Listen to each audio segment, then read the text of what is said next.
शुरुआत होती है बिली नाम के गुइजल से, जो अपने बेस्ट फ्रेंड सुक्राटीज नाम के लायन के साथ मस्ती कर रहा होता है। तभी उसे वहाँ एक हाइनाप्पो मिलता है, जिसे वो एक छड़ी की मदद से गोल की तरह खेलने लगता है। तभी वहाँ उसकी वाइफ बोनी आती है, जो कहती है कि तुम तो अभी पानी लेने जाने वाले थे, पर वो यहाँ टाइम पास करने में लगा हुआ है। वहाँ उस जंगल के क्वीन हाथियों के पास आती है और कहती है कि इस साल तो नदियों में पानी नहीं आया है, जबकि हर साल इस नदियों में पानी आ जाता था। पर पता नहीं इस साल क्या हुआ। यहाँ से सीन शिफ्ट होता है और हम चार्ल्स नाम के चिकन को देखते हैं, जिसे कुछ ही देर में उसका शेफ डिनर में बदलने वाला होता है। पर वो किसी तरह से अपने आप को छुड़ा के वहाँ से भाग जाता है। वो उसकी शिप से बाहर कूद के छोटे से एक बोट पर आ जाता है, जहाँ उसे और भी कुछ एनिमल्स उस बोट पे मिलते हैं। उन सारे एनिमल्स को अपने घर को इंसानों की वजह से छोड़ के भागना पड़ा था। वो एक ऐसी जगह की तलाश में जा रहे थे जहाँ अभी तक कोई इंसान ना पहुँचा हो। उनमें से एक बूढ़ा टर्टल होता है, जो उन्हें बताता है कि माइग्रेटरी बर्ड से उन्हें पता चला है कि यहाँ से कुछ दूर सेवन नाम का एक आइलैंड है, जहाँ अभी तक इंसानों के कदम नहीं पड़े हैं। चार्ल्स उन सबको कहता है कि वो उनको उस जगह पे ले जाने में उनकी मदद करेगा। इधर सेवेना की क्वीन सबसे कह रही होती है कि उनके पास खाने का स्टॉक्स भी खत्म हो रहा है और पानी के छोटे छोटे तालाब भी लगभग सूख चुके हैं, और अगर ऐसे ही हालत रहे तो उन्हें सरवाइव करना बहुत मुश्किल हो जाएगा। चार्ल्स और उसकी टीम सेवेना की खोज करते हुए उसके बहुत करीब पहुंच चुके थे। बिली पानी की तलाश में आगे बढ़ रहा था। उसे अपनी फैमिली के लिए पानी लेकर जाना था। वहीं कुछ दूर पे बफेलो और राइनो का ग्रुप आपस में लड़ रहे होते हैं पहले पानी पीने के पीछे। उनकी तरफ ध्यान ना देते हुए बिली सीधा अपने पानी की बोतल में पानी भरने लगता है। जो उस पर राइनो और बफेलो की नज़र पड़ती है तो वो लोग उसे गुस्से से घूर रहे होते हैं। इधर बिल्ली का बेटा जूनियर अपने दोस्तों के सामने अपने डैड की बहुत तारीफ कर रहा था। तभी वो सब देखते हैं कि बिल्ली पानी को लेकर भगता हुआ आ रहा है और उसके पीछे बफेलो एक ग्रुप पड़ा हुआ है। जूनियर खुश हो जाता है कि उसके डैड इतनी मुसीबतों का सामना करते हुए भी उसके लिए पानी लिया है, पर उन बफेलो की वजह से बिल्ली का सारा पानी बह जाता है। जूनियर के दोस्त उसका मजाक उड़ाने लगते हैं। वो बहुत उदास हो जाता है। उसे मनाने के लिए बिली उसके पास जाता है, पर वो बहुत गुस्से में होता है। वो बिली से कह देता है कि वो आज से उसका डैड नहीं है। बिली दुखी होकर वहाँ से चले जाता है। बोनी जूनियर से कहती है कि उसे अपने डैड से ऐसी बातें नहीं करनी चाहिए थी, पर वो कहता है कि मुझे किसी से बात नहीं करनी और मुझे अकेला छोड़ दो। बिली अपने दोस्त सुक्राटीज के पास जाता है कि उसे उसके साथ पानी की तलाश में जाना होगा, क्योंकि उसकी फैमिली को पानी की ज़रूरत है और उसे अपने एक बेटे को भी दिखाना है कि वो लूज़र नहीं है। सुक्राटीज उसे कहता है कि वो कहीं नहीं जाने वाला, क्योंकि वो यहाँ बहुत खुश है। बिली अकेले ही जाने लगता है। सुक्राटीज उसे बताता है कि जब तुम रिवर बेड को फॉलो करते हुए आगे बढ़ोगे तब तुम्हें वैली ऑफ डेथ को पार करना होगा। ये सुनकर बिली बहुत डर जाता है। वो उससे पूछता है कि ये वैली ऑफ डेथ क्या है। सुक्राटीज उसे कहता है कि वो बहुत साल पहले उस वैली में गया था। वहाँ बहुत ही खतरनाक जानवर रहता है जो वहाँ आने वाले को जिंदा नहीं छोड़ता। वो कहता है कि उसे अपनी जान की परवाह है, इसलिए वो उसके साथ नहीं आ सकता। कुछ देर बाद सुक्राटीज देखता है कि बिली अकेला ही चला गया है। बिली अपनी तलाश में आगे बढ़ने लगता है।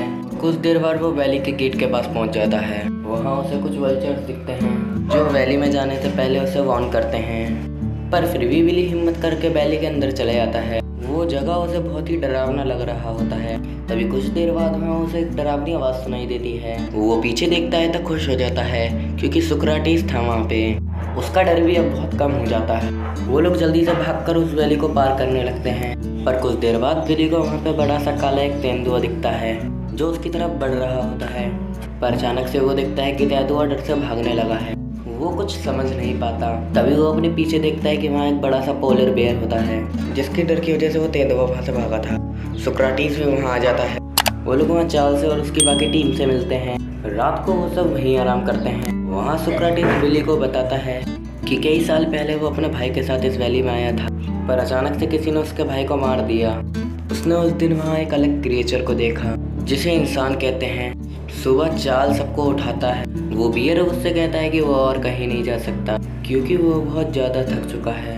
चार्ल्स अपने दो एनिमल्स टॉबी और स्माइली को बिली के साथ पानी लेने के लिए भेजता है, और वो उन दोनों टर्टल के साथ बियर के साथ ही रहेगा। वो चारों वहाँ से आगे बढ़ जाते हैं और वो बहुत जल्द उस वैली के अंदर तक पहुँच जाते हैं। उन सबको वहाँ एक बड़ा सा डैम दिखाई देता है, और उसी डैम की वजह से उनकी नदियों का पानी वहाँ रुका हुआ था। वो सब छुपते हुए डैम के ऊपर जाते हैं। वहाँ वो देखते हैं कि नदी का सारा पानी ऊपर किसी ने वहाँ कैद करके रखा है। वहीं डैम के पास ईडी पैराडाइज नाम का एक होटल था, जहां आज बहुत से लोग क्लाइमेट चेंज की मीटिंग अटेंड करने आने वाले थे। उन होटल का मालिक आए हुए डेलीगेट्स अपने होटल में अपने पालतू मंकी टोटो से उनका वेलकम करवाता है और इधर एक वाटर बोट के साथ वो चारों एनिमल्स वहाँ होटल पर पहुँच जाते हैं। वो सब होटल के अंदर बहुत मस्ती करने लगते हैं। विली और सोक्राटिस वहाँ के कॉन्फ्रेंस रूम में पहुँच जाते हैं, जिसे देख के वहाँ के सारे लोग बहुत डर जाते हैं। वो तुरंत होटल के ऑनर को कॉल करते हैं। ऑनर अपने हंटर को आवाज़ देता है। हंटर अपनी बंदूक को लेकर वहाँ चले जाता है और विली को शूट करने लगता है। विली उससे बचने के लिए वहाँ पूल में कूद जाता है, पर वो हंटर वहाँ का एजेक्शन बटन दबा देता है, जिससे विली डैम के पाइप के होते हुए बाहर गिर जाता है। पर वहाँ उसे टोटो बचा लेता है। टोटो उन सबको हंटर से बचाने के लिए वहाँ के एक होटल के रूम में उन सबको छुपा देता है, पर वो सारे मिलकर उस होटल के कमरे को पूरी तरीके से बर्बाद कर देते हैं। टोटो उन्हें समझाने आता है वो ऐसा करने से अपनी जान को खतरे में डाल रहे हैं। विली उनसे कहता है कि वो लोग यहाँ छुपे नहीं रह सकते क्योंकि उन्हें उनकी फैमिली के लिए पानी लेकर जाना है। टोटो उन्हें कहता है कि डैम के फ्रंट गेट को उन्हें खोलना होगा, जिनसे उनकी नदियों में वापस से पानी जाने लगेगा। टोटो उन सबको लेकर वहाँ के मोटर रूम में पहुँचता है। बिली फ्रंट गेट्स को खोलने की कोशिश करने लगता है। तभी वहाँ वो हंटर आता है और सोक्राटिस को शूट करके उसे वहीं पे बेहोश कर देता है। बिली से वहाँ का एक बटन दब जाता है, इसकी वजह से फ्रंट गेट खुलने लगते हैं। वो भी उसमें गिरकर बहने लगता है और उसमें बहकर वो वहाँ से बाहर निकल जाता है।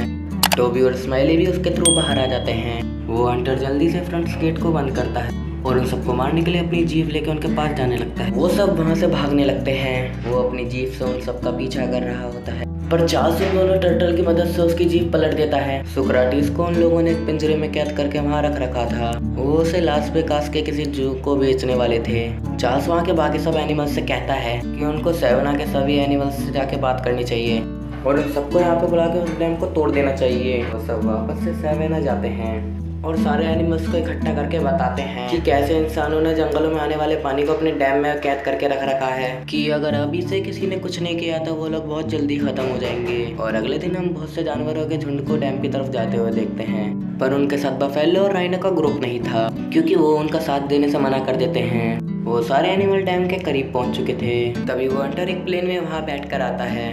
वो उन पर एक मिसाइल दागने वाला होता है, पर तभी वो देखता है कि उसके पीछे टोटो है। वो उसे मारने लगता है। गलती से बटन दबाने की वजह से वो मिसाइल उसके डैम के होल के अंदर चली जाती है, लेकिन वो फटती नहीं है।